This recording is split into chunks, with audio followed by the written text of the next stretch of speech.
is that we have, even though we're all sitting down in our house or in our office, we have a dress code, right? So nothing overtly political, nothing that might be obscene or cause offense. So no, avoid prints wherever possible, like, you know, gag t-shirts, those kind of things, avoid those wherever possible. Nothing too tight or revealing, right? Um, while we're in class, it's up to you if you want to leave your camera on. You don't have to. I know with connectivity issues, for example, your audio is a lot clearer for some people if they take off their video. So I don't require you keep your video on if it's affecting the audio, right? The only difference is if you are engaging in a role play and you have a camera, please turn your camera on while we do role play, right? Mute your microphone unless it's your turn to speak. Do not speak over other participants. So if you see one person's square light up green, save your comment. We have options in Zoom where you could raise a hand or call attention to yourself so that you can be the next person to speak. Do not speak over people. If you are not participating in a role play, then you have to take off your camera and mute your microphone. In this class, we do a presentation. So for presentations, we're because this is a communications class, so we need to see you at least from the chest up. So as you can see from my, well, I'll push my camera back, right. So as you can see from chest up, you can see my hand movements. You can see my full facial expressions and body movements. If it is possible and you can do from head to foot, that is fine. But at a bare minimum, we need to see from chest up, right? And basically, one trick I learned from late night TV, but if you're doing the presentation, try looking at your camera, not at the screen, so that you can read your eyes while you're doing presentations, okay? So that's some of the information that was looked like padlocks before. For those of you, if you have not gone through any of this, you can read the course description and the syllabus on your own. Please go through the syllabus. Syllabus is like a contract. I might update it to make it more 2020 COVID relevant in terms of the schedule. But other than that, the information there is fine, right? And this is just a jump to page. So when you are coming back, you don't have to start at the beginning and try and work your way through. You can actually jump from week to week so that, you know, you can keep abreast of your progress without having to repeat. Now, all the information is there for you to repeat in case, you know, you need to go over something. Your first assignment really is just a writing sample. I want to see where you are in terms of your writing. And it would be, for the teachers among us, it would be the benchmark against which we measure improvement, right? Don't stress about it. Write how you would normally write, and we will work from there.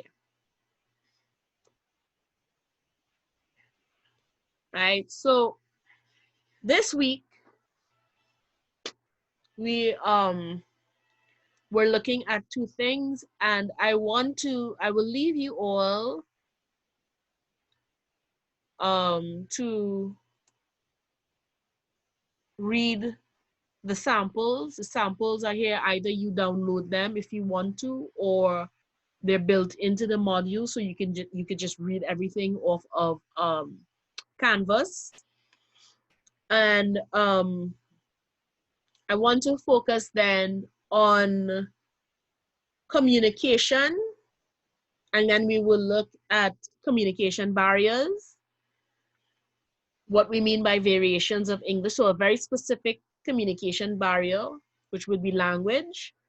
And then round it up by doing 4 role plays of communication scenarios and end with any questions that you might have or comments and feedback.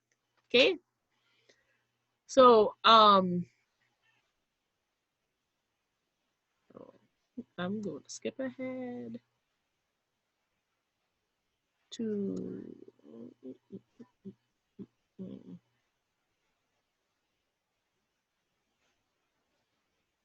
want to look at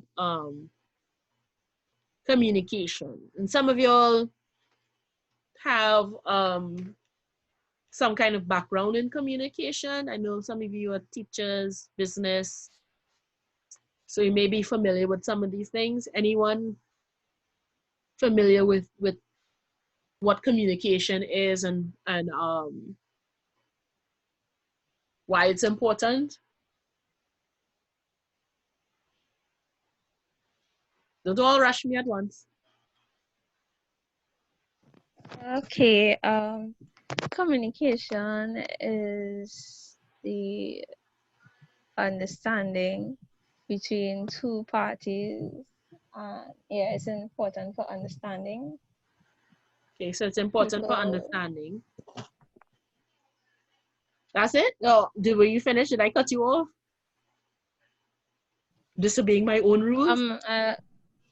No, I was going to say that two types of communication that's coming to me is oral, is verbal and non-verbal communication.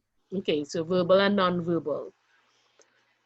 Right? So it's a tool for understanding, and it could be verbal or non-verbal. Anyone else? So I would say it's a process whereby it involves having a sender and receiver, as Delicia would have mentioned, or parties. So it could be more than 2 parties, right? And then there's the message, right? In that, when the sender will encode the message, when the receiver gets it, he or she then decodes it, right? And within there are barriers. So it may be noise, different interference, language barriers, different things. Yeah.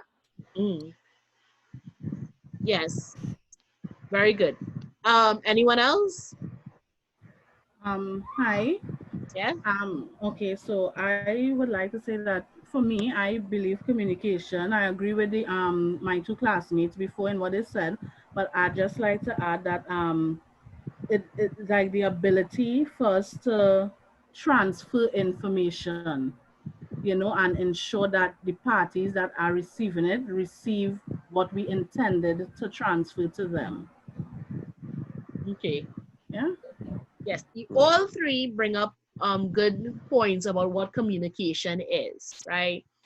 And the very basic definition, as you said in your own words, is that communication is really to share information, to share ideas, feelings, thoughts, in a commonly understandable way. So you all hit nail on the head in terms of what communication is, right?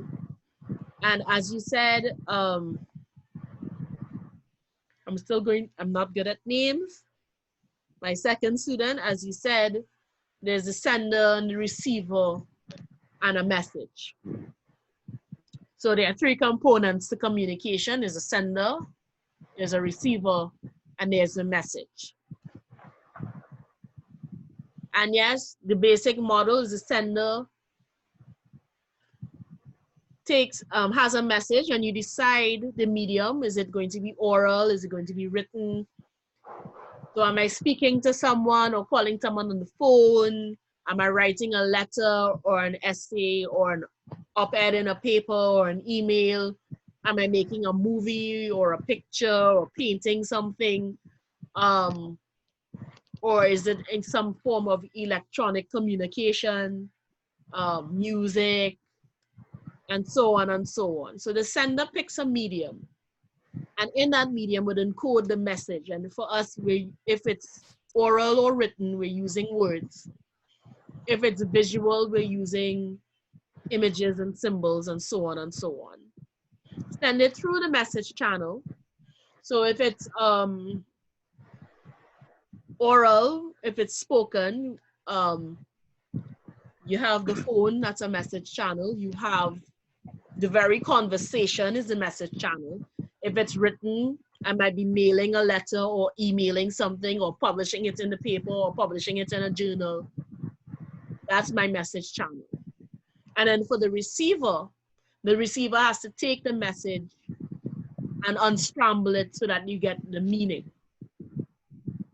And then very important is the ability, especially in face-to-face meetings or emails or personal correspondence, that feedback. The receiver gives the sender feedback, right?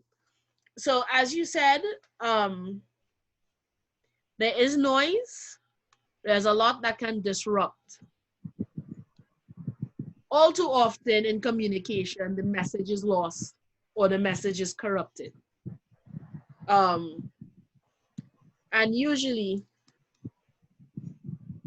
that's because of what we call communication barriers. So it can be interpersonal, linguistic, physical, cultural, or organizational. So these are the 5 main ways a message can be interrupted, right? So when we talk about interpersonal, for example, what do you think would be some interpersonal barriers to communication? Lack of understanding. Okay, so what would cause the lack of understanding?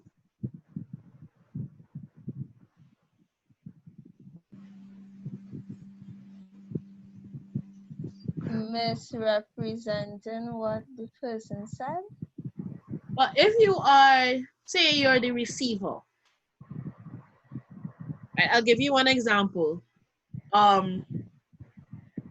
If you had a hard day at work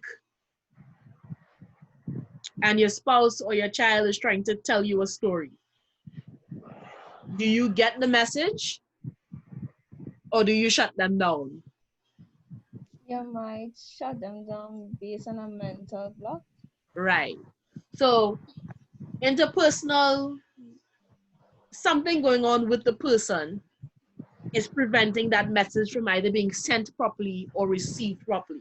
So if we're in a bad mood, if we're impatient, if we're in pain, you know, something like that going on, if it's just someone you don't like, for example, it makes the communication process a lot harder. What about organizational? Anyone want to guess what that kind of barrier would be? Probably between a subordinate and a manager, perhaps, or different departments. Okay, so between a subordinate and a manager, so in terms of the organization you're in, what about the structure of the message? Perhaps the medium of communication. If it is if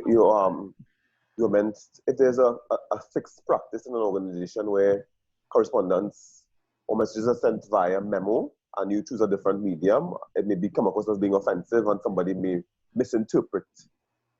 That's when that initial thing about not following the correct channel in terms of the practice, common practice.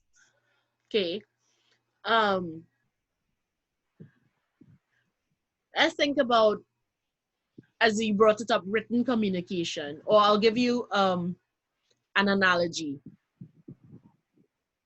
or a scenario, not really an analogy, a scenario, right? How many people have been in a conversation where the person can't tell you a story straight to save his or her life, right? They're trying to relate what happened to their day, but they're going off in so many different tangents, you have no idea what they're really trying to tell you. So the message is not organized at all, right? For example, someone telling you a joke and halfway through the joke, they tell you the punchline. Then they go, oh no, I forgot to mention X, Y, and Z. That makes it funny. Like, well, it's too late now. The joke is not funny. You ruined it because you told it in the wrong sequence. So sometimes organizational can mean the message is scrambled. It's literally scrambled. It's not in the order it's supposed to be. And we see this more in written communication than in oral communication, because written communication tends to be more formal, more standardized, right? And as we're going to talk about writing essays in this class. There's a way to organize your essay so that your meaning is spot on, easy to understand, despite all the other communication barriers that your writing might encounter. The organization plays a huge part in that. Now, when you're talking about, perhaps it's supposed to be communicating in a certain form and you don't communicate in that certain form, let's think about cultural, right? Now, obviously on a large scale, when we say cultural, we might mean people who are from different ethnicities have different approaches to life. It could also mean as narrow as how a company runs itself, because companies have cultures. Schools have cultures. Your household might have a different culture than another household.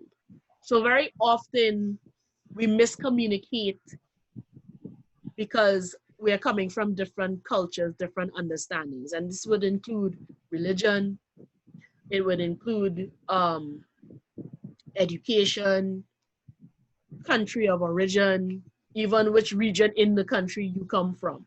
All these can create barriers. What about linguistic?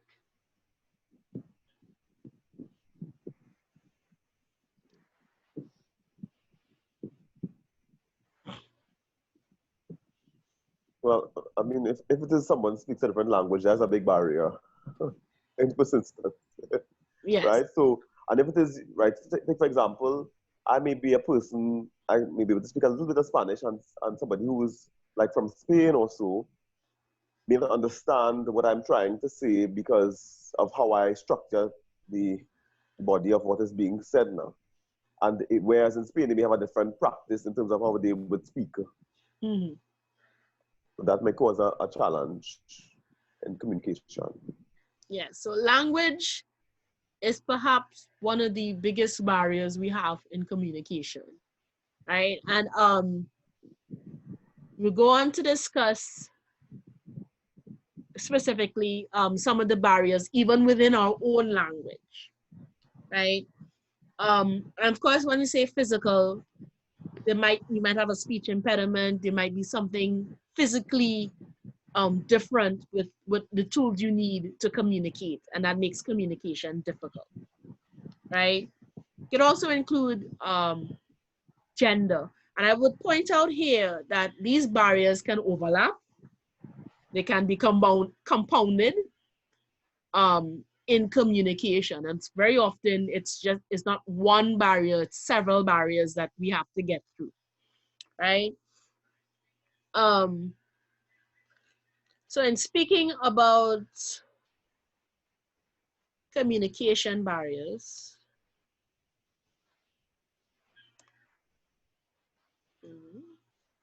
right? We want to look at specifically our linguistic barriers. So they're in English, and I will try to break you now of this habit of saying proper English. We have standard Englishes, because there's more than one standard English, and we have vernacular English, right? We can think of varieties of English in two broad topics or categories: regional varieties and registers. So regional varieties, and speaking of English, well, we're an English-speaking country, so English is one of the largest language groups in the world, right? A quarter of the world's population speaks English either as a first, second, or third language. So almost anywhere you go, you're going to find someone who could at least string 2 or 3 English words together and kind of understand, right? Of course, this is because I don't know if you've ever heard the phrase, the sun never sets on the English Empire. If anyone has ever done history, you might have heard that phrase before. Back in the day, before a lot of countries gained independence, the British Empire was one of the largest. Even if you look at this map where you see English speakers, red, these were all colonies at one point. Half of the Caribbean was colonized by Britain, America, Canada, Guyana, many states in Africa, Australia, India, pieces of China, and so on. So there's a wide spread of English speakers. What happens then is that you get regional variations of English. Wherever English landed and met another language, you will develop a variation of that English. And you can tell the variation with pronunciation, accents, spelling, even idioms. So sayings that only make sense in that culture and in that variation of English. Now we generally call the combination of accents, syntax, and idioms a dialect. So you will find different dialects wherever you go. So for example, in the Caribbean, we actually have a Caribbean Standard English. So you would find that, for example, most people have, most educated Caribbean people sound alike, regardless of the island they come from. They tend to speak a Caribbean Standard English, including accent and dialect. Accent, syntax, spelling, and so on. Variations would include, and you can read through this, you can read through this more in depth. I'm just kind of giving an overview for the class. You can hear differences in how we pronounce words. Like for most of the Caribbean, we say kaki, Bajans say keiki. So immediately you hear regional difference.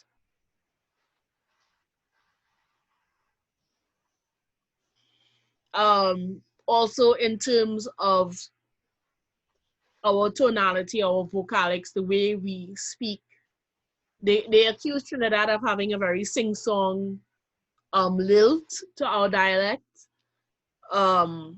whereas Jamaican accents might be a little flatter, and so on.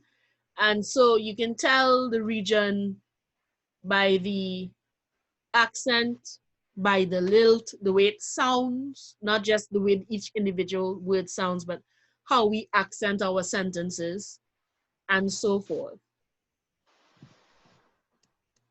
And in terms of idioms, Trinidad has some lovely idioms, right?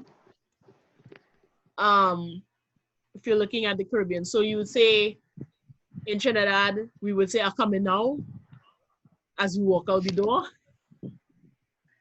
In Jamaica, is "me soon come," right?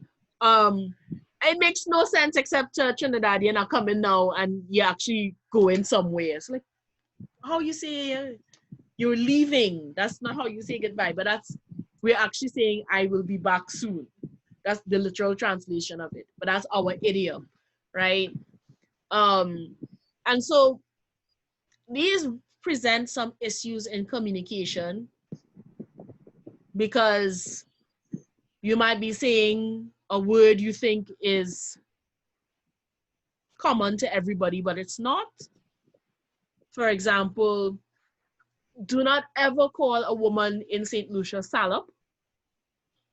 It don't mean the same thing here. It don't mean the same thing there as it does here. It means something completely different and it's quite insulting. Here it just means, it's a combination of lazy and why you just don't settle down and do your work and get on with your life. It means something a lot less flattering in St. Lucia. Right, so just rule of thumb, don't call a woman salop in St. Lucia. You might get slapped for that, right? The other way of spotting variation is what we call registers. So apart from each region having a dialect, within each region, you would have what we call registers or variations of that dialect.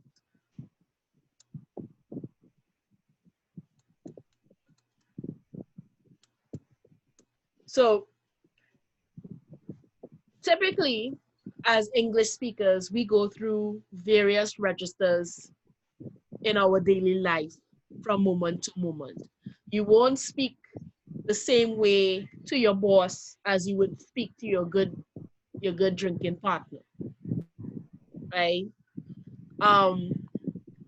Also, we tend to judge people based on the registers they use, right? So based on your register, we might assume you're educated or uneducated, you have a certain class, you might be considered rude, you might be considered too direct or not direct enough, formal or vulgar, distant, you can tell your age, right? So the first switch, if you're in a formal setting, you might use standard English, a standard English as opposed to dialect. Slang differs because of age. So, and I asked, someone explained this to me, and I was like, I never heard that before. I was trying to figure out why outer timing morphed from the person doesn't know when the appropriate time is to do something to outer timing meaning bully. Because not so long ago, when you say someone out of timing, is that they really, they don't have the appropriate social skills. They don't know when to comment. They don't know when to dance. They don't know when to tackle. They don't know when to do anything. So they're always out of time with everybody else. And then my niece used it to mean bullying or harassing somebody. It's like, when did that happen? And so for different ages, even though the idiom might seem the same, it means something else and would have a different meaning in their lexicon.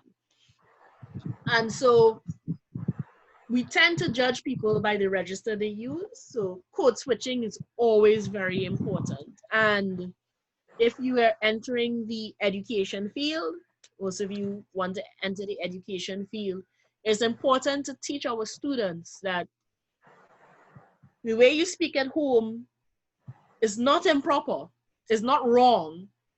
It shouldn't necessarily be discouraged. Know how to code switch, right? You won't speak to your friends in the class the same way you would speak to your teacher. That is considered rude because there's a different register for speaking to your teacher, right? Or your boss, or your parents.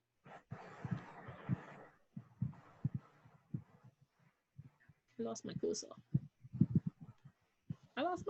There we go. Yeah, there we go. Right? So, broadly speaking, we have a formal register and an informal register.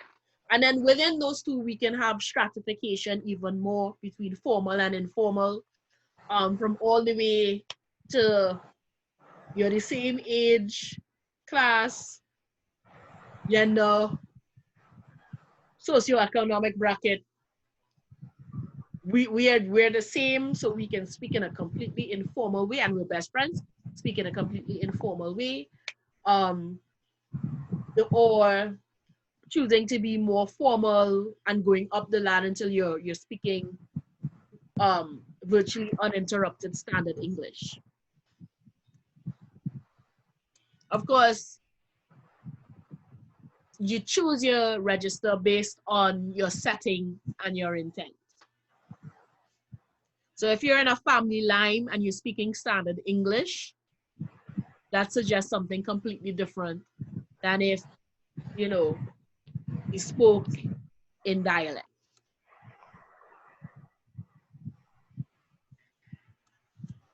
Right? So as an example, you can look at this cartoon here.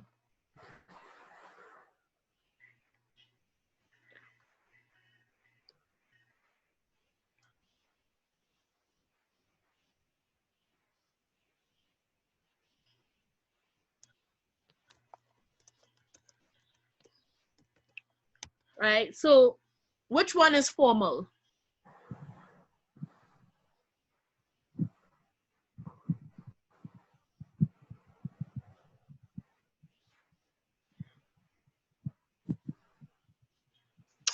I believe A is formal. I believe so as well. So A is formal. Mm-hmm. A. A is formal, yes. So B is informal by default. Who do you think he's addressing in A?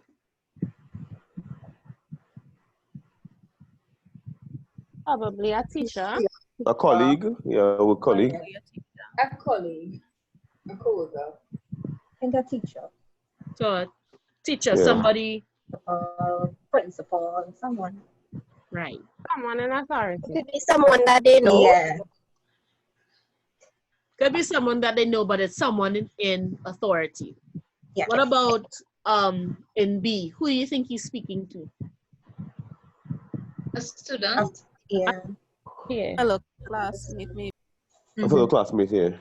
Right. So imagine if he took B's register and addressed teacher, principal, even a janitor. Because clearly this is a little boy, right? So imagine if he took the register in B and addressed an adult. How would we perceive him? Disrespectful. Disrespectful. And so if we flip it, if he took A's register and addressed another child, Formal. Too proper. Yeah, Formal. the child will be like, who you feel he is? Yeah, too proper. right? Yeah. So it's a good example of how your register depends on who you're talking to, what kind of intent you're trying to relay, and to all the other things that surround the message, not just the basic information of name and asking the question if you live around here, right? So paying attention to register helps us navigate some of those barriers. And this is extremely important when you're writing. You don't want to write a formal letter to your best friend. Not that anyone writes letters anymore. A shame, I wish people did. But you don't want to write an informal op-ed either. So if you're going to write to the editor in a paper, you don't want to use nothing but slang and vernacular. It probably will get rejected and not printed. Okay. Right?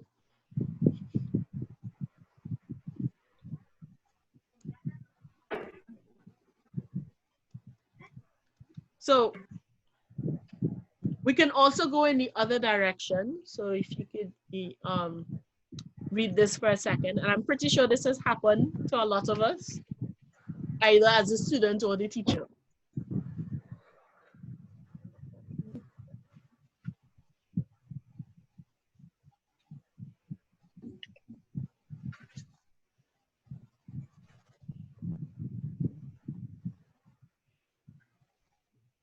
Right, so yeah. Yeah. Oh, I thought you were going to say something. Oh, So we should know the difference, right? Between can and may. and me here. But clearly, the student setting is not a completely formal setting, right? The teacher, however, is taking the opportunity to be snarky, Yeah. sarcastic, right? Cheeky. And misreading the setting a bit. So it's not that the student is unaware of the difference between can and may. The student is choosing to speak colloquially or in vernacular because it eases conversation. It's a quick thing, and so on and so on, right? And so be very careful when we're listening to registers not to assume the person is stuck in that register because the person doesn't know. In sociolinguistics, some people, there's the idea that you would refuse to change your register because you're trying to show your identity and prove your identity. But you're kind of breaking up a little bit. Breaking up? Yeah.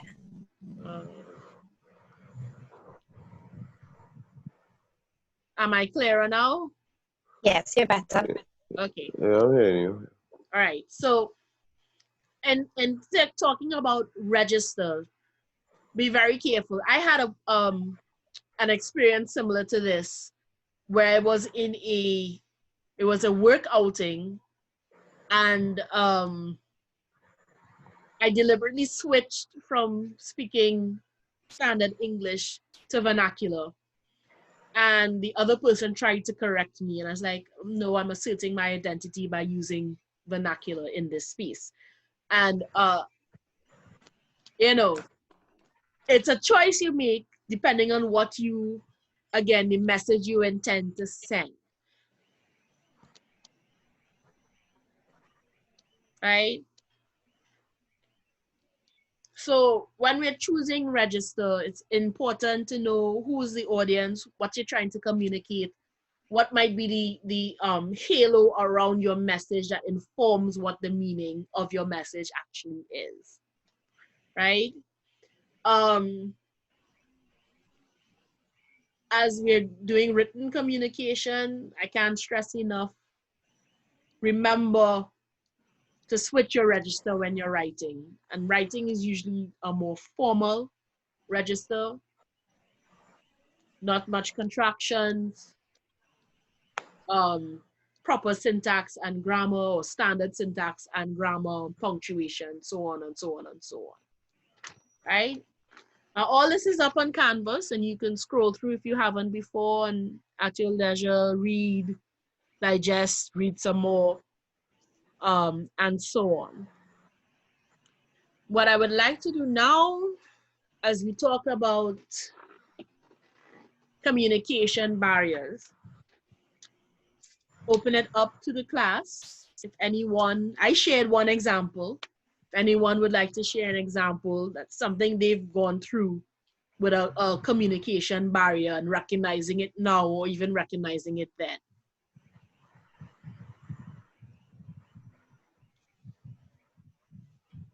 Sometimes when you're speaking to a person, they speak at such a pace that it's hard for you to understand what they're trying to say. Yes. So pacing, that could be another barrier.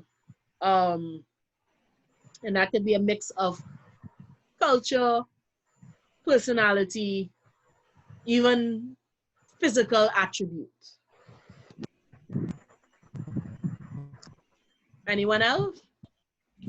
Hi. Oh. Yeah. So, sorry, somebody else was going ahead, or I could go ahead? You go ahead. Go ahead? All right. One experience I had was with a doctor of mine. Well, he is from India.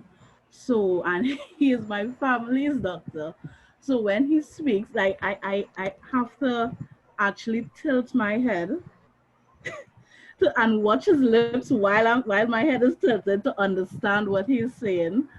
And sometimes he tries to use our dialect to, make it a little easier for me to understand, and that just confuses the whole thing a whole lot more. So that's one of the experiences I had in terms of barriers to communication. Okay, good. Yes. So a linguistic barrier. Yes. Yes. One of the barriers that I've experienced before is intonation.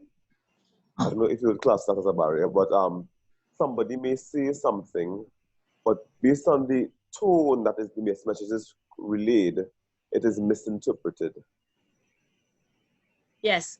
I can't stress enough how much tone, how important tone is. And next week, when we study non-verbal communication in terms of, or rather, yes, well, non-linguistic, I should say, or paralinguistic, non-verbal, the tone we use, the speed at which we speak, the pacing, pitching, all these different things that we do with our voice, right? Sometimes we are not aware of it. But they all inform the message, right? So there's a difference between saying I'm happy for you and saying I'm happy for you, right? Or when, I think we've all had the experience of someone giving you a compliment, but it's not really a compliment because the tone of voice suggests it's something else, So a lot of that is both, I would say it's linguistic and it might be cultural as well. If the stereotypical quote unquote Valley girl accent, so someone from California, from the Valley, and every sentence ends as if it's a question. So it's very confusing for people who are not from that area because it's like, my name is Alicia. It's like, are you telling me or asking me what your name is, right? And so again, so that's a mix of culture, linguistics, not really shifting your register based on. Thank you, big girl. Such a big girl. You want tea? Would you like to have some tea? Make sure and unmute your mic, Naja. Thank you. So yes, so these are all good examples of how the message can be misconstrued, lost, or in other ways misinterpreted. Miss, can I say something? Sure. Okay, I think another barrier as well for me is like not speaking sometimes. If someone is not speaking and they're trying to communicate, I think that can be a barrier as well. Yes. Okay, for example, if a child doesn't understand something and they shut down and they're trying to communicate to them, it can cause a barrier in the communication because it's like they're not receiving what you are saying. All right, and in those instances, we will be looking at body language, non-verbal cues, because they actually are communicating with you even through that silence, right? If you've ever been in a conversation where the person slowly draws away from you, crosses their arms, or looks away, or looks up or down, or in some way physically disconnects from you, and that is a message, and that's a form of communication. And when people that's why I hate talking on the phone, because I can't see you when you're silent, so I don't know what your silence really means, and I get paranoid, and I don't call people a lot because of that. But it is a form of communication even in the silence. And because you are now in two different modes, or you're mixing the message medium,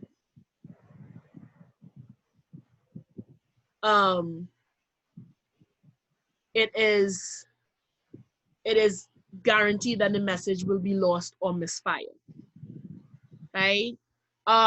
So what I want to do now is do some role playing.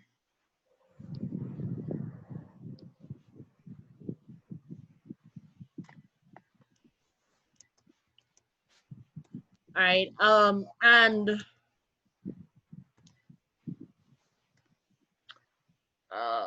this morning we did 2 co-workers. Let's say, I don't want to do 2 co-workers again.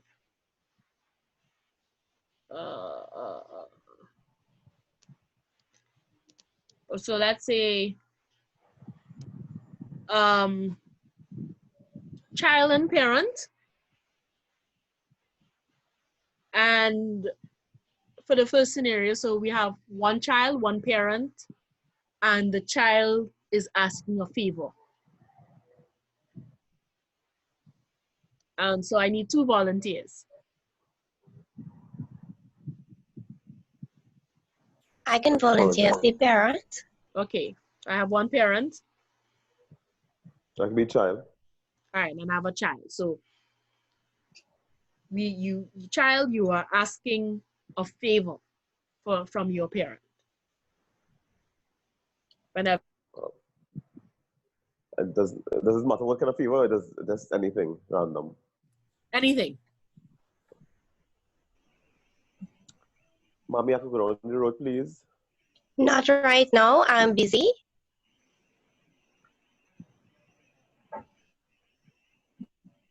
Or probably what you want to go down the road for? To play football with them fellas and them. No, it's very late. You have homework to do. Oh gosh, Margo, you cannot come back this for a little while. No, you have school tomorrow. You will play with your friends over the weekend. Gosh. There's nothing wrong here, boy. Yes, you can, but there's a time and a place for everything. Your school is more important. All right, man.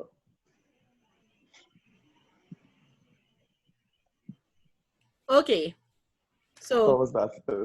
Question to the participants first. Amrika,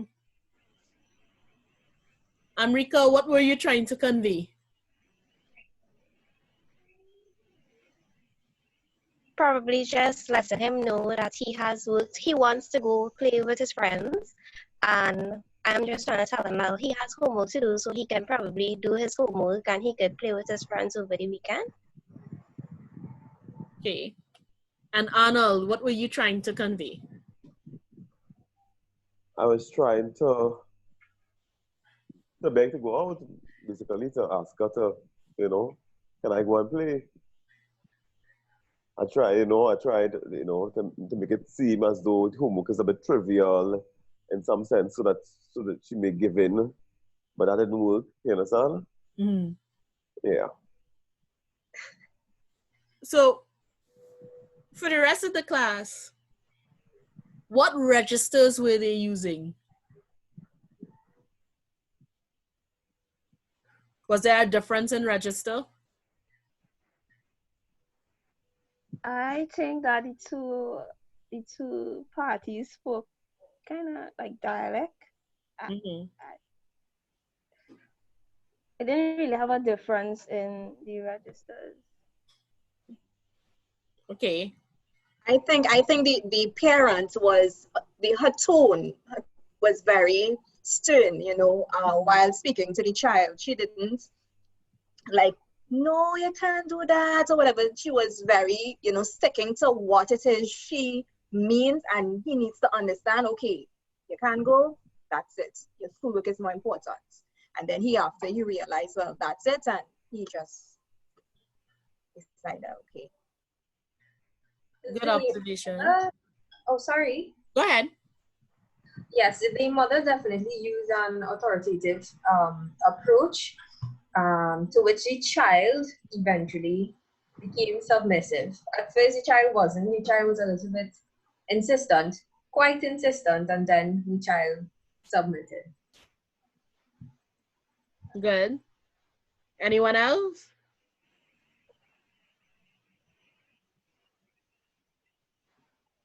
So thumbs up if you all agree with what you've heard so far.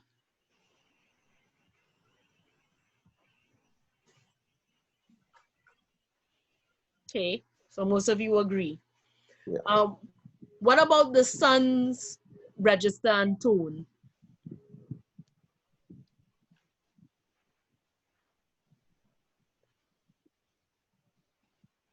Anyone? So we noticed that the mother takes on an authoritative tone, and that kind of puts her in a more formal register, right? Even though she's speaking dialect, there's a certain structure to the way she's speaking that makes it more formal than the son's request, right?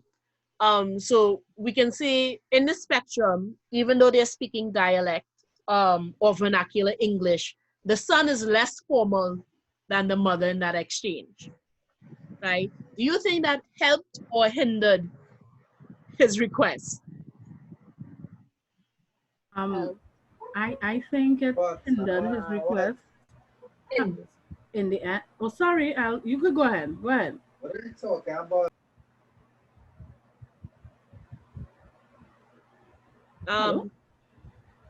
Go on, Daphne. Oh, okay, sorry. I think I'm echoing a bit, so I was hearing like a second voice, but I think it hindered his request in the end because as Elle or Ellie, I don't know how to pronounce it, said, Mom, she stood her ground. She wasn't giving up and she was like, you know what, no. So as much as he tried to fight it, in the end, he realized, you know what, she was serious, she wasn't giving up. Let me just give in. Okay. Anyone else? Good observation.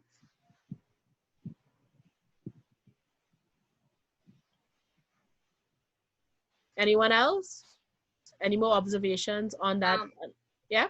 Well, I believe it hindered his request because the parent was like, she was more concerned about his studies and that he had school tomorrow. And then his response was like, well, I'll go do it tomorrow, so that now it will make she think that, he not concerned for his studies. So, she would develop that thinking in her mind that he not focused on his studies, so it will hinder him towards any like activities he wants to do, like how he wanted to go down the road and play. So yeah, that it would have hindered it. Okay. So we're noticing how your register, your tone, how all these things can affect the outcome. Let's try flipping it. Let's say it's a parent asking a child for a favor. Though parents don't really ask for favors, but we can pretend that parents ask for favors. Parents just give you commands in question form. I don't know why they do it, but they do. So let's play. I need 2 new volunteers, parent and child, and this time it's the parent asking the child to do something or asking a quote-unquote favor. I will be the parent. That's not a problem. Okay, so I have 1 parent. I need a child.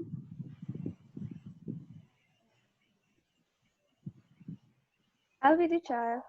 Okay, so parent, you're asking the child for a favor whenever you're ready.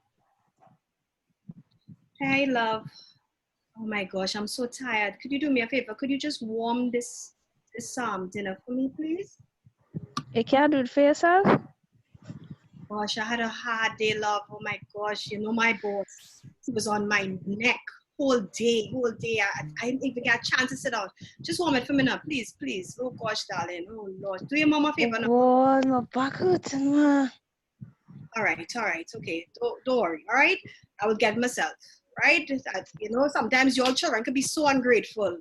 You're working hard. You don't have to provide anything for yourself, and yet still You can't do that for your mother. It's 9 months. Mommy is whole day in school, I know. All right, okay, all right. You in school, all right. You alone know how it is, all right? No problem, okay? I will do it. Just remember that when you want to ask me to go to the mall next week, remember it coming up, eh? Remember, all right?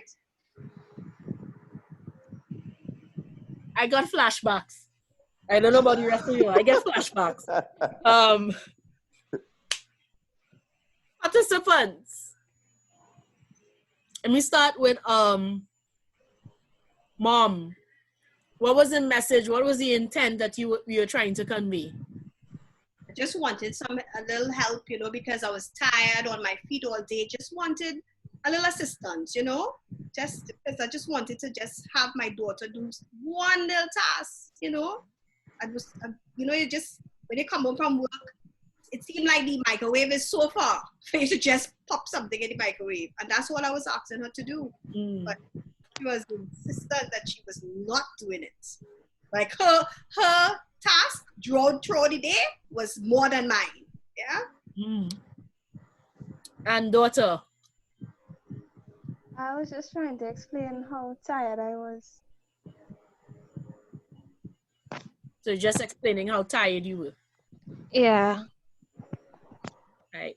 Now, interesting response, and I'll throw it out to the wider class. Did she sound like she was just tired? No, she sounded No, she sounded like she didn't want to do it. Like she just didn't want to do it. She sounded unwilling. It was disrespectful. I can't tell my mom that. But you don't that's for my friends. It sound like that was for your like friends, your school friends. So whatever, your sibling. So the register in this case was completely inappropriate, right? From daughter to mother. Now, this is something we might never learn this because it's never guaranteed 100% to work. But in a situation like that, how could she have? And you see, also I should say, you see the mother's tone shifts. Yeah. I just add something, miss? Yes. Right, so I have a 13-year-old son, and that scenario there, it goes a little bit different. What happens is I would say, okay, I need you to do the dishes. And he would say, Mommy, give me like 5 minutes.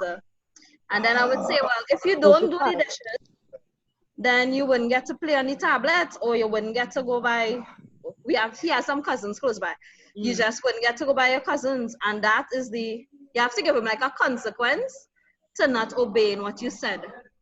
So you have to give them a reason to do it, and a reason if they don't do it, what would happen. So Mommy, in this way, Mommy was kind of begging her to hot the food now. So if I was in Mommy position, I would have said, okay, you don't want to hot the food for me? No ball next week, no dress, no ball. It's up to you. You hot the food for me or no ball. So sometimes according to how you say it and the consequences to the situation, then you would get a child to perform what you want. She did have a consequence though. Remember, yeah, she no said, ball. But yeah, it's no the tone that she used, right? Because it sounded like she was more begging than actually telling the child, you know, hey. And you're asking for a favor, but you want them to get up and do it.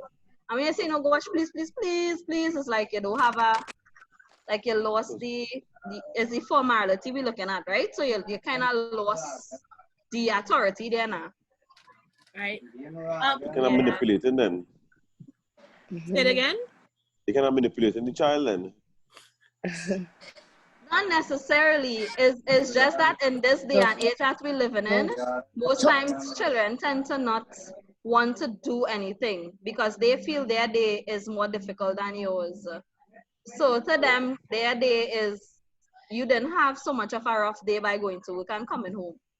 So sometimes you have to, the way you speak to them and the way you interact with them would tell them, okay, mommy means that she needs the ways to do now, let me go do it for her. Because it have days that I would just say, son, I need you to do the dishes.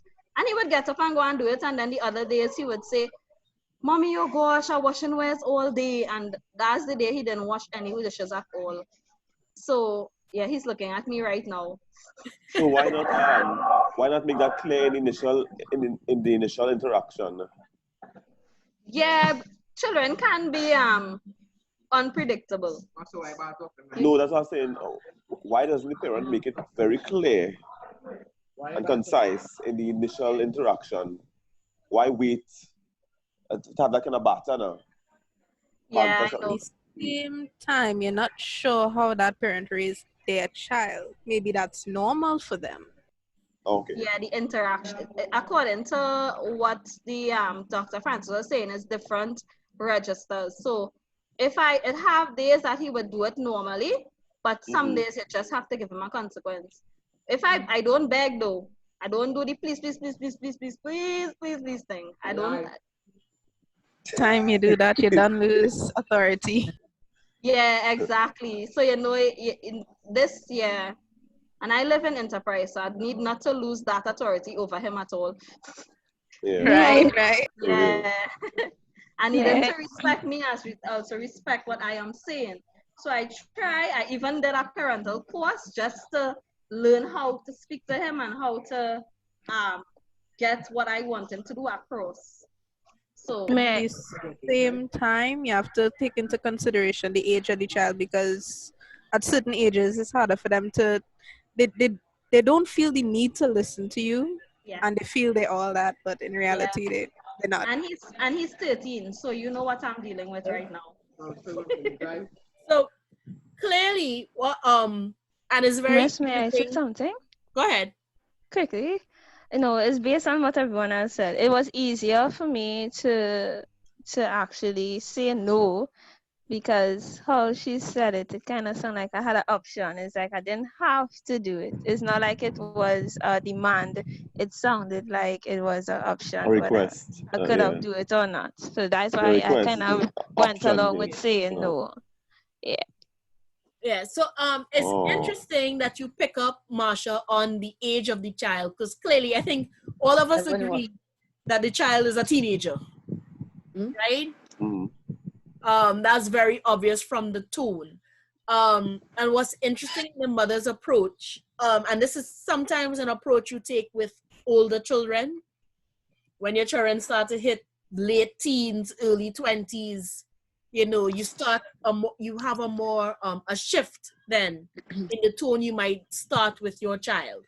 My mother does it to me a lot.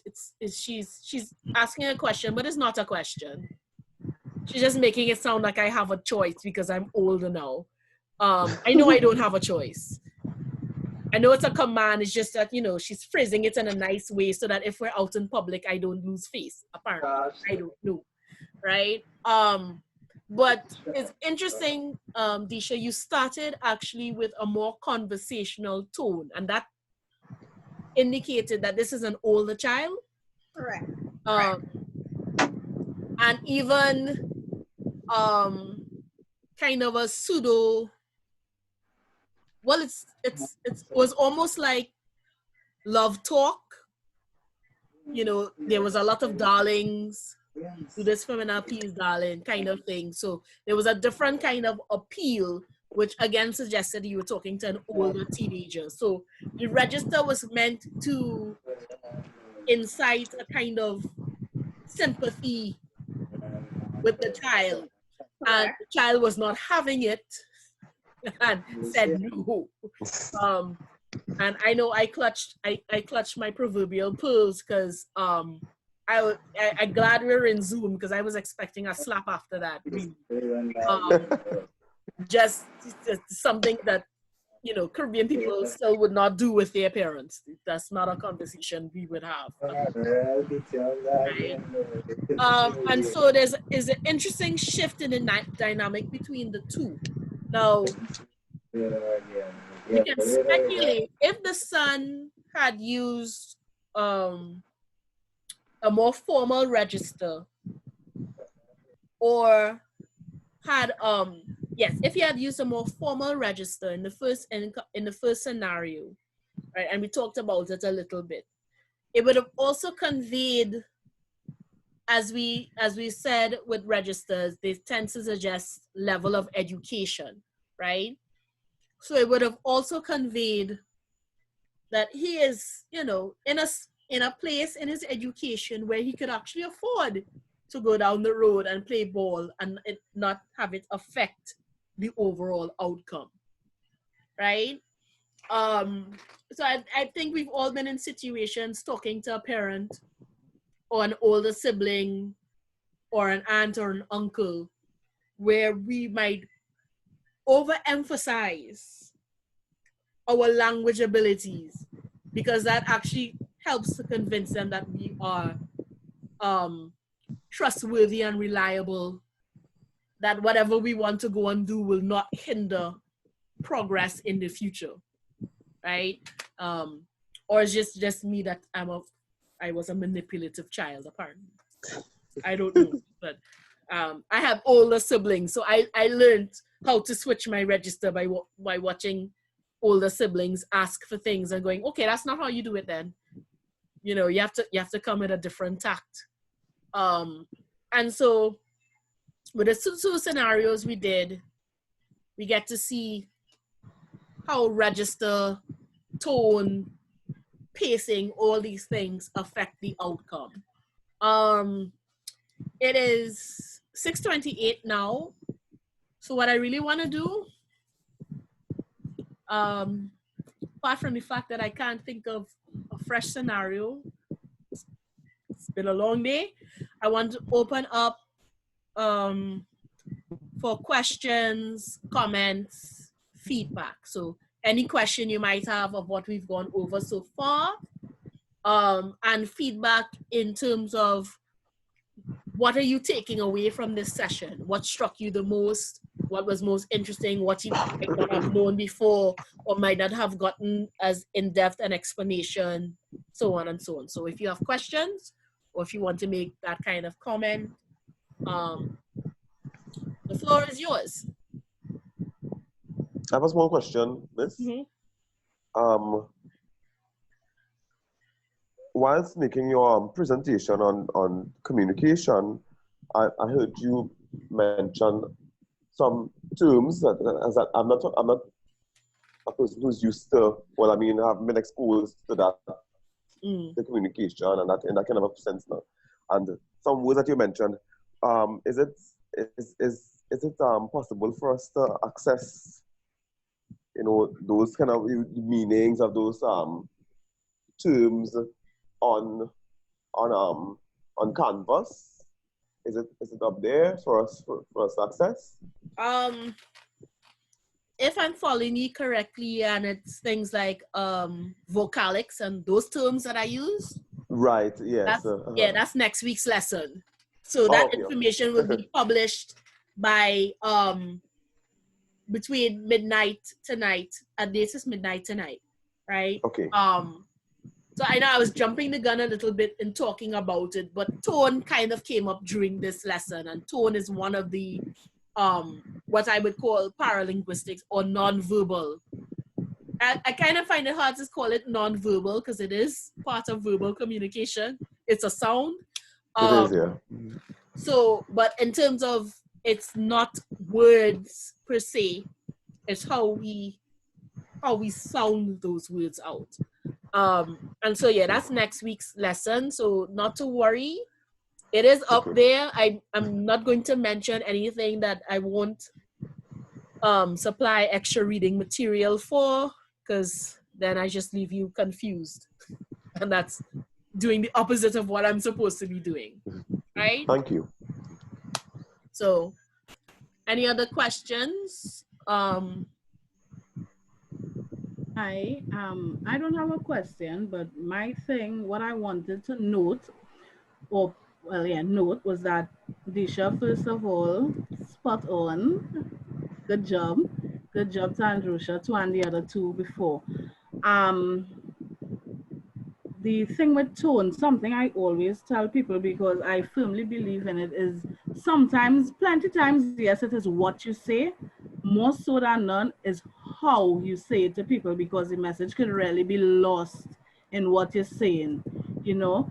And now that Miss has explained and give us these examples of registers and so forth, I actually noticed from the time Disha went from, you know, that, you know, loving, hi darling, you know, mommy's tired, to the, you know what, the consequences part of it. Then, you know, it was easier to pick up on the difference in the registers. You know, now that you know something, you were taught about it, it's like, I guess now I'll be able to look out for it more when people speak.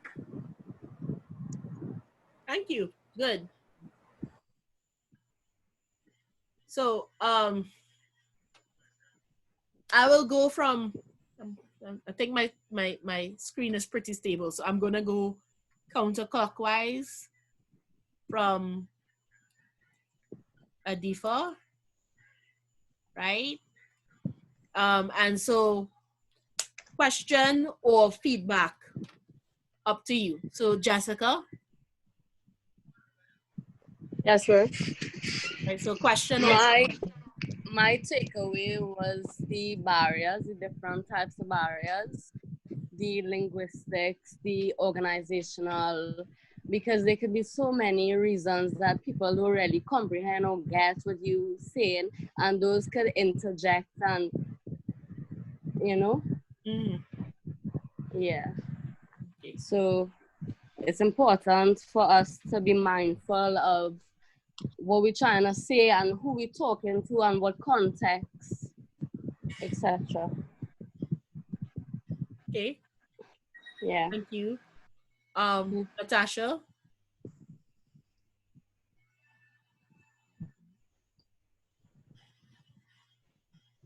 Are you with us? I think you were having audio, right? Yeah, hi.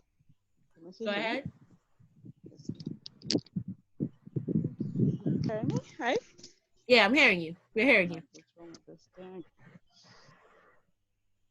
Okay, I guess we're not hearing you anymore. I'll come back to you, Rihanna.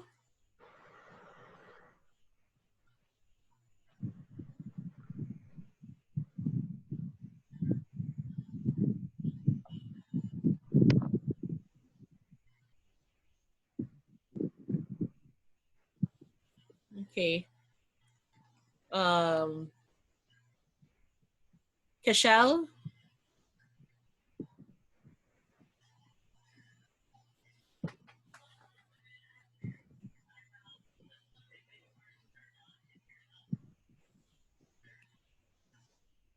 Kashal not with us?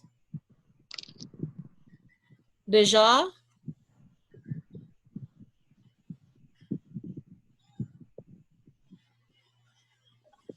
Naja. Well, you could go ahead. Go ahead. Oh. My takeaway was the wait, just now, baby. My takeaway was the well, yeah, the task that we just did. 1 second, Thomas. Yeah, sorry about that. Was a little task that we just did. You know, you never pay attention. You doesn't really take the attention with the tones people use all the time, and you don't really see that it's different tones you need, or different. You had a word for different. I forgot the word. Yes, where that you use a different tone for your boss, yet you use a different tone for your friend or a colleague or anyone in authority. Thank you. Sandy? Well, my observation was mostly on the language barriers to begin with, and also, even though we didn't really specify, well, we specified one age really for the interaction between the parents and the child. The other one, not really, but you could see it, I'm assuming teenage years as well. So we know as the children get a little older, they get a little, you know, the chat back cake scenes. I was more watching the language barriers and also the tones and pitches. Okay. Thank you. Crystal?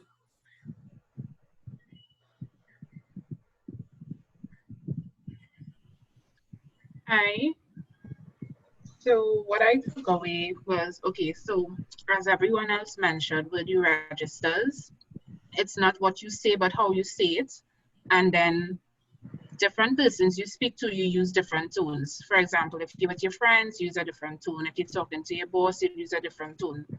Also with the barriers, I was a bit puzzled with the organizational and the interpersonal, but when you explained it, it's much clearer now as to how those barriers come into effect. Okay. Okay, thank you. Anishka? Hi, Miss. I took away from as exactly what you mentioned was that when you're speaking with someone, this is communicating. What I've been learning is that when I'm communicating with someone, I tend to put myself in their shoes to understand how they would feel if I speak to them in a tone that I want them to understand what I'm trying to say, or for they to so that they would understand my perspective in terms of communicating assertively and use the language, use a type of language, use a language that is friendly so that they will understand what I'm saying. Okay. Good. Androsia? Is it Androsia or Androsia? Androsia. Okay.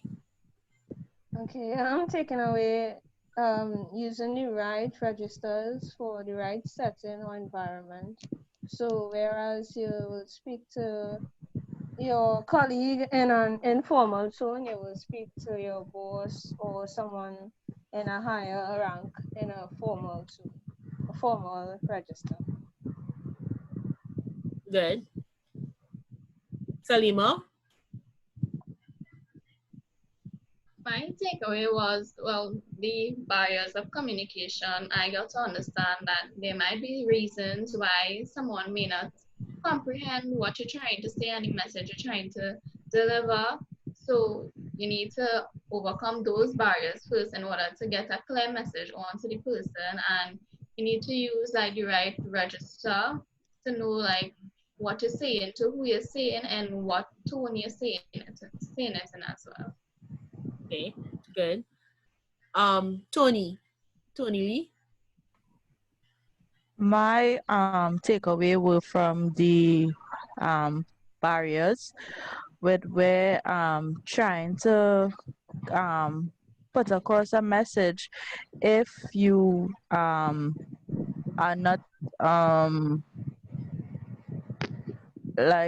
like in case like if you want somebody to take you seriously and your message is not brought across clearly, then there may be a communication issue where you may have said something and then someone takes it as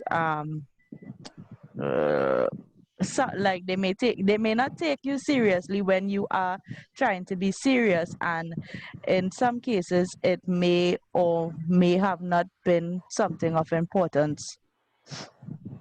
Okay, good. Lystra?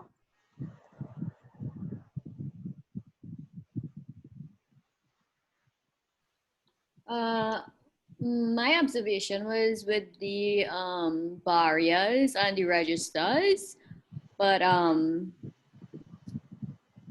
was kind of having some problem with the interpersonal barriers, to be honest. So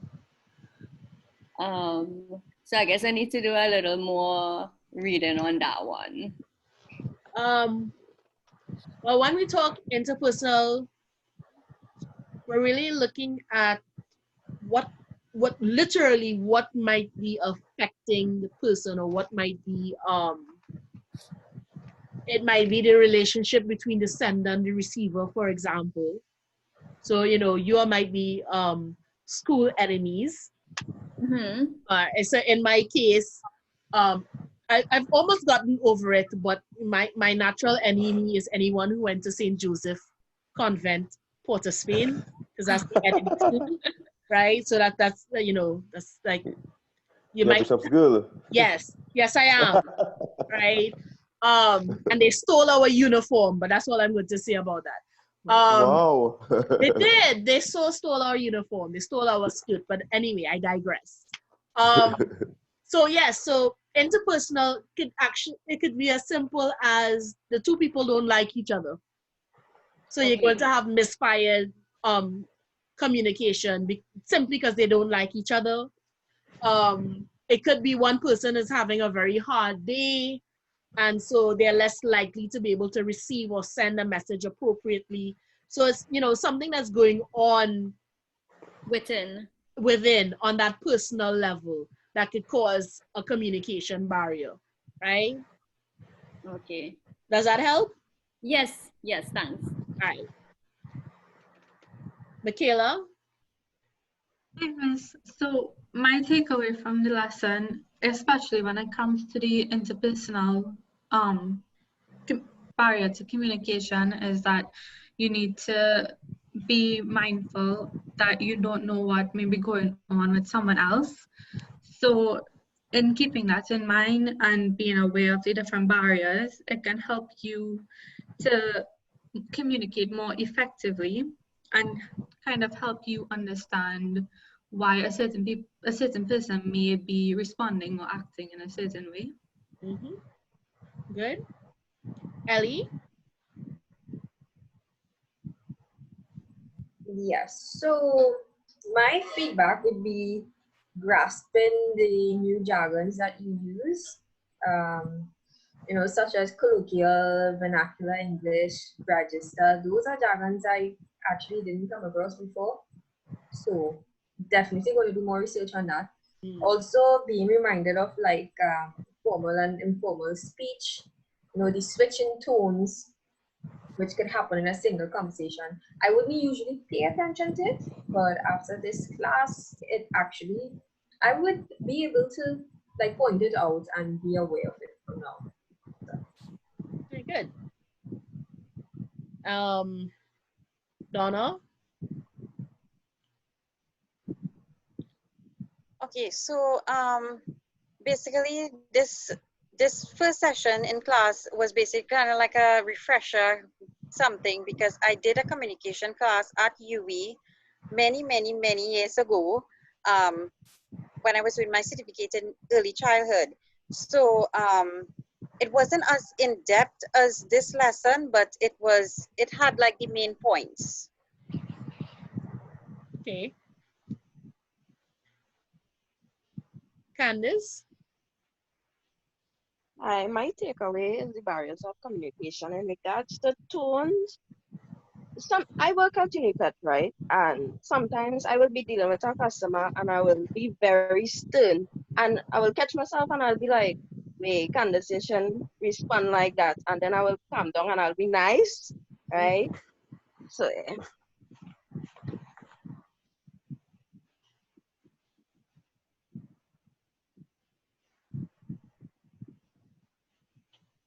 Candice?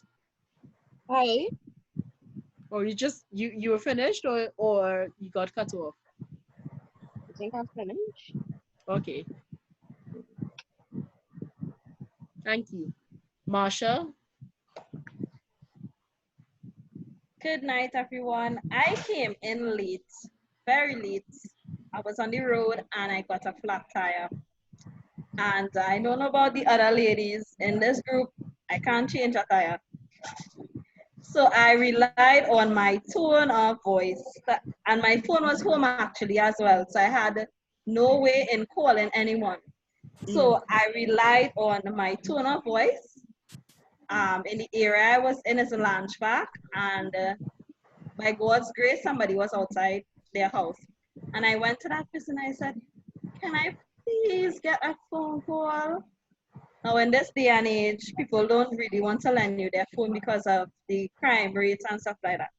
So I believe because of my tone of voice, that this young lady helped me out. And I got the phone call, my dad came and everything to help me, but he couldn't unscrew the tire either. And I think the young lady stood there and looking at my face because I was already worried that I was coming to this class late and I was worried about that 10% attendance, you know, that we get when we go in. So I had this tone. I was talking to Daddy. He was like, what are we gonna do? I had to get to class. And the girl was hearing me because I was talking a little bit loud. But my tone of voice was desperate. I was really desperate. And she came out and she said, hi. I said, hi. My brother's coming to help you. And I said, thank God. And he came out and he assisted. So I would agree with everybody else. It's not what you say, it's how you say it. I am so sorry that I missed all these barrier slides and stuff. So definitely tonight I'll be, hopefully Monsieur will put up the Zoom tonight. Hopefully it would just go into the recording so I could see it. And I would take away that, the way in which you speak and how you speak to get that communication across, to get your point over in order for you to get the assistant, the correct assistant you need at that time. And I also would take away how interactive this class is. A lot of you volunteered like that. Normally in other classes, a lot of people are very shy, and normally the lecturers has to call out volunteers. So this was a different forum for me where people just volunteered. It was awesome. So the role play was awesome. The actors were really, really awesome. You all displayed and depicted everything like real life scenarios. So that was my takeaway from the little time that I had in this session. So that's my takeaway, Miss, and to everybody else. Thank you. Thank you. Stefan. My takeaway is the tone. I actually didn't know tone had that much of an impact. You're kind of breaking up. Can you hear me now? Yes. Yeah. My takeaway is the tone, because I didn't know tone had such a big part to play in what you say. I have the natural tone way of speaking, so that actually helped a lot more. Okay. Thank you. Amrika.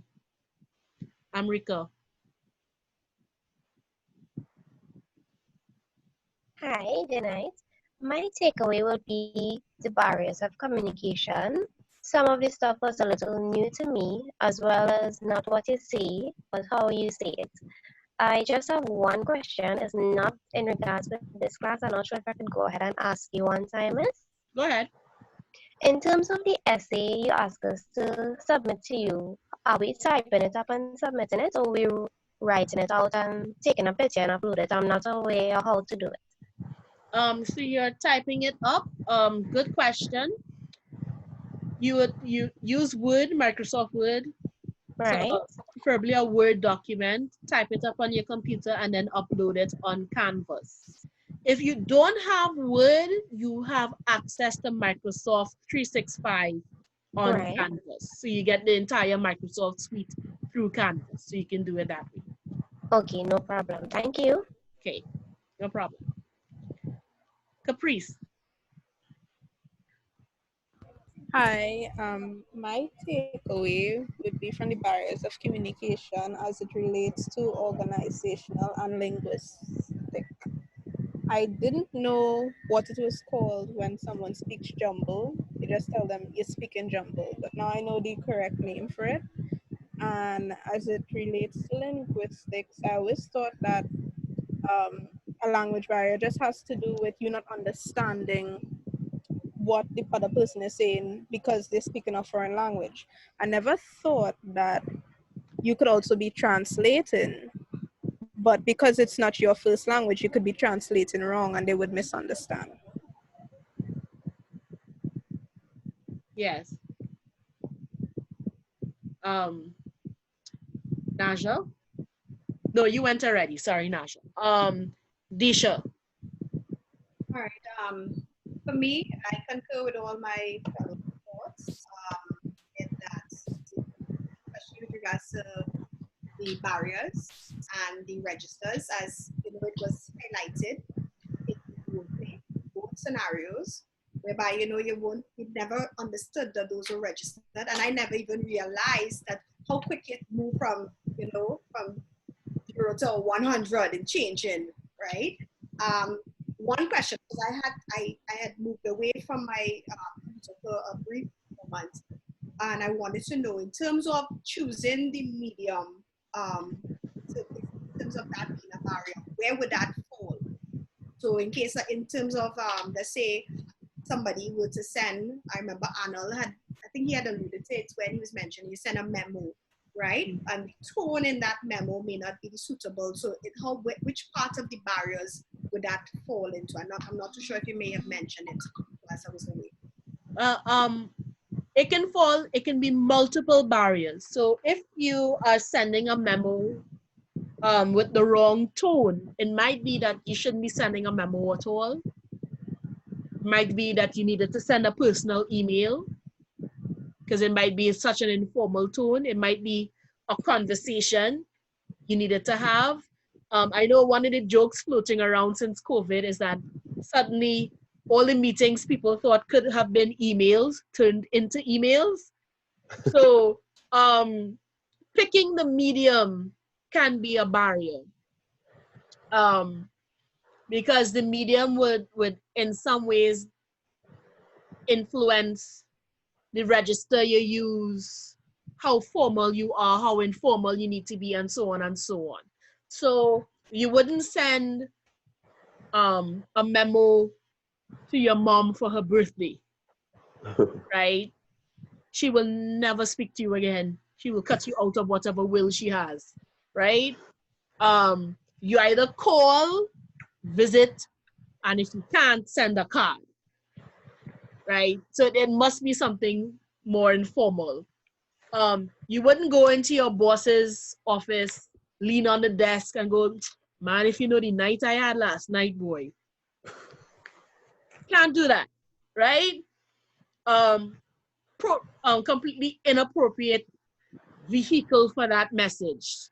Or probably the wrong receiver of that message too, unless you're a very good friend. So in terms of the medium, sometimes the medium could be part of the barrier. Sometimes it could be reflecting certain barriers. The culture, the organization might want you to send a memo, not an email, or our society dictates if you're delivering some kind of intimate message or personal message with emotions attached, that it should be done in person, right? If you're breaking up with somebody, have the decency to at least call. Don't send a text, right?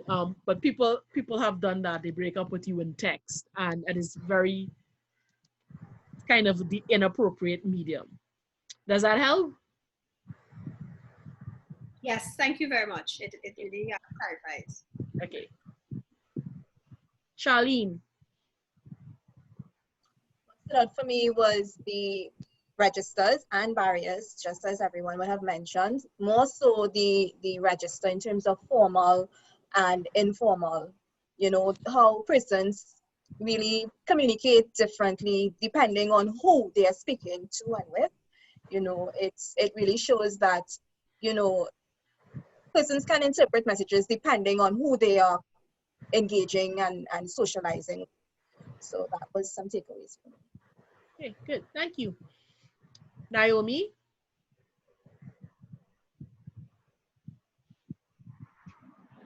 All right. One of the things that I concluded from the sessions was that the registers. So I would use from now different registers for different persons, as everyone was saying. So if I am speaking to my boss, I'm going to use a different pronunciation, different syntax, everything. Whereas if it is I am speaking to my friend, it is going to be a lot of vernacular there, a lot of that. And in doing that, that is one of the things that would limit the barriers with communication, and it will really hinder any miss within the person receiving the message. Now, one of the feedbacks from the role play that I observed is that none of those children who were partaking in the role play, hypothetically, none of them lost their teeth. There was so much back and forth, and I thought, this is not Trinidad we are living in, that these children, their mommies ask them something, and there's so much back and forth, like, why this you don't do it, and that don't happen at all with me at all. If it is I say something, you have to do it right away, and all I have to say is, or give an eye, and that is it. So it is very different with the communication between parents and their children. I thought that was strange in a sense, because I know a lot of Trinidadians, most of those children would have lost about 5 teeth already because of that back and forth. But I guess in different homes, we have different styles in which we do things. So to each their own. It actually, yes, it's a cultural difference in a way. Even within your own family unit, I would joke, my mother doesn't ask favors, she gives you commands in a question form. But the way, for example, my brother and my niece, the way they communicate, they are like peers, they're like compatriots. You sometimes you can't believe this is how a daughter would be speaking to her father, but he allows it. So it's completely different from how he grew up, how we grew up, and that's how he treats with his daughter. And so, you know, we don't necessarily rag him about it, because she's still very respectful. She actually is very adept at switching registers depending on where she is, despite him and his very loose way of dealing with her at times, right? But it's interesting what came out in the role play. Yes. Nathani. My takeaway would have been the communication barriers. You know, I never really thought of them before. And during one of your slides while you were presenting, my daughter wasn't here and she was pulling paper and a basket, and then for a second I was hearing you, but I wasn't receiving anything, right? And then the next thing would have been the tone, because then I had to tell her, I was like, don't come back in here. But I had to say it in, you know, this authoritative tone so that she would understand, do not come back in here. That was my 2 takeaways. Okay, good. And that would have been an interpersonal barrier. Something happening in your personal life that shuts down the communication. Thank you. Delisha? Is it Delisha or Delicia? Delicia. Delicia. My takeaway was I learned some new terms today, as well as with regards to the barriers of communication. I'll try now to be more aware while I'm having conversations with people. But sometimes we know the communication wasn't effective, but we don't have time to understand why the message didn't get across. Now, I wasn't aware that there were so many different barriers to communication and the correct terminology for it. So now I'll try my best to be aware to make more effective. Okay. Thank you. So I said it before, this recording will go up after class, as soon as it's processed, so you can review it. We got through, I know because this is a larger class, so I think that's overshot my timing a little bit. So I'm trying to do an hour and a half. But we squeaked in at 2 hours, so not too bad. And look out for, at least at the latest by tomorrow, all the information for week 2, so you can start to review that as well. Right? Thank you so much. This was an enjoyable. I have one question. Go ahead.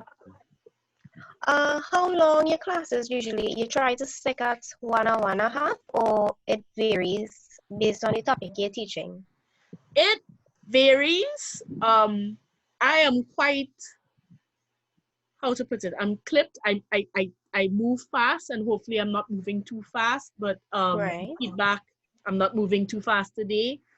I like to keep it to an hour and a half. There's a theory that after 90 minutes of reading, your brain shuts down. So Right. after 90 minutes of intense concentration, your brain just turns to putty and nothing makes sense anymore. So I try not to go over an hour and a half as much as I can help. So reading the information beforehand and then coming with specific questions and comments helps us really concentrate what we're doing in the Zoom session so we get more out of it, if that makes sense, right? Yes. If we need more time, like when we're doing presentations, we'll take more time, but we're shooting for like an hour and a half. No problem. Okay, thank you. Right? I think I have a question. Yeah. I think I came in just a little after 5, perhaps about 5:05. So I don't know if I missed the roll call. I don't know if we had a roll call today. I don't know. This Zoom is very new to me. Okay. So please bear with me. So depending on what you have your screen on, if you have your screen on gallery view, you will see everybody. So I don't really have to do a roll call because I have all the names on the screen. And also because this is recorded, I also know who participated during class. Okay, right. Right. So that's the one benefit, the major benefit of a Zoom class. I don't need to take a roll. The role is being taken for me. A Zoom role. Right? So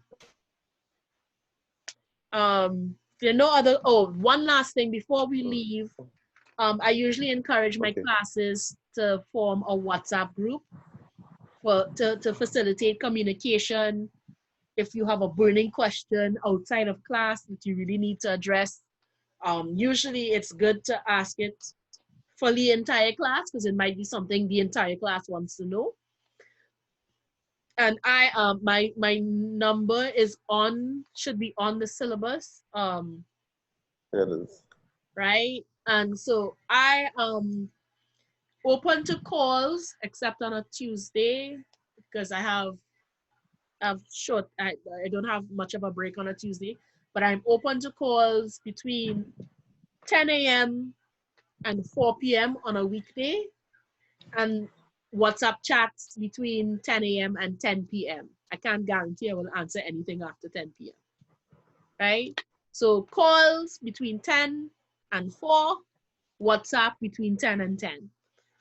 And if you could appoint someone amongst yourselves to just formulate a WhatsApp chat group, and you all could post your numbers in the chat and organize. Okay? Sure. Right, so I'm going to stop recording now. That's officially the end of class. As soon as you, first of all, who would be the WhatsApp admin? Any volunteers? Right, so Salima is the WhatsApp admin. So as soon as you all post your number for Salima, you can leave. Okay? So I'm stopping recording. Sure.